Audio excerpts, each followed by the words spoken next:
dahil hindi nga napigilan ni Ginebra coach na si Coach Timko na ma-disappoint sa kanyang 6'7" high flying forward na si Jamie Malonzo matapos magdesisyon ito na pumirma ng kontrata sa Kyoto Hanaris ng Japan B-League instead sa Barangay Ginebra. Well, ayon pa kay Coach Tim, disappointed siya sa desisyon ni Jamie Malonzo pero alam nga nilang lahat na may interest talaga itong si Malonzo na maglaro sa Japan, kaya naman hindi nila pipigilan ay isang player na gustong pagbutihin ang kanyang sitwasyon. Well, sinabi din ni Coach Timko na wish nilang lahat ang ikabubuti ni Jamie Malonzo. Well, sa Kablandako, punta naman tayo sa sweet shooter ng Barangay Ginebra na si Jeremiah Gray na may bagong opportunity matapos ang departure ng ka-teammate na si Jamie Malonzo. Well, ayon pa kay Coach Timko, nito na yung pagkakataon o tsansa ng ibang mga players na mag-step up tulad nila Jeremiah Gray, Arjon Mariano, Jason David at iba pa, at ito ay upang takpan ang iniwang butas ni Jamie Malonzo. So good news nga yan sa mga ibang players ng Barangay Ginebra,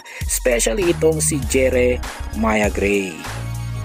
Dahil pangulis ng balita mga chong ay patungkol naman sa versatile forward na Magnolia Chicken Templados na si Xavier Lucero na kinatatakutan na gagaya kay Jamie Malonzo na pipirma sa isang foreign team instead na mag-renew ng kontrata sa kanyang mother club. Kaya naman kailangan na talagang operan ng malaking kontrata itong si Xavier Lucero upang hindi na neto maisip na maglaro pa sa ibang bansa tulad ng Japan at Korea na malaking pera ang ino-offer sa mga magagaling na PBA players. Well mga chong, hanggang dito na lang ang ating balitang PBA at syempre huwag kalimutan mag-subscribe at ilike itong video bilang pagsuporta. So this is Channel B once again.